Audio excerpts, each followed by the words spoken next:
Toplumu içten içe çürüten, aileleri dağıtan, insanların alın terini sömüren ve ekonomik sıkıntıları fırsata çeviren tefecilik ne yazık ki bugün Şanlıurfa'da ciddi bir toplumsal yara haline gelmiştir. Son yıllarda tefeciliğin yaygınlaşmasıyla birlikte vatandaşlarımız çok ağır mağduriyetlerle karşı karşıya kalmaktadır. Dar gününde borç arayan insanlar fahiş oranlarla borçlandırılmakta, kimi evini, kimi aracını, kimi yıllarca biriktirdiği emeğini kaybederken maalesef kimisi de hayatına son vermektedir. Bu tefecilik belasından dolayı nice aileler dağılmakta, nice insanlar psikolojik çöküntüye sürüklenmektedir. Tefecilik yalnızca ekonomik bir suç değildir. Aynı zamanda hukuka meydan okumaktır.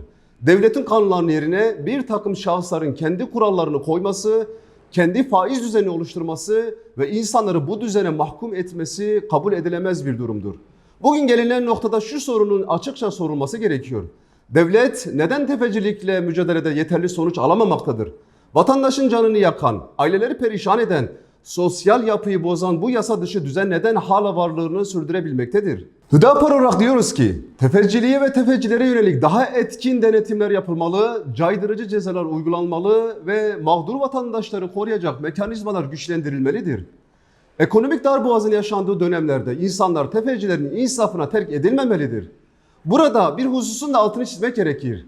Bizler faizin her türlüsüne karşıyız. Faiz adı, şekli ve uygulacısı değilse de sömürünün ve haksız kazancın aracıdır.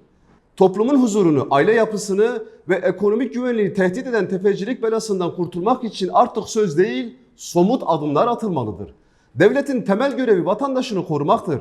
Vatandaşını tefecilerin eline bırakan bir anlayış kabul edilemez. Bir an önce yetkili makamların etkin bir mücadeleyle kamuoyunu rahatlatacak somut adımların atmasını bekliyoruz. Bizler de Hüdapar olarak bu konuyu gündemimizden düşürmeyip yaşanan mağduriyetlerin takipçisi olacağız.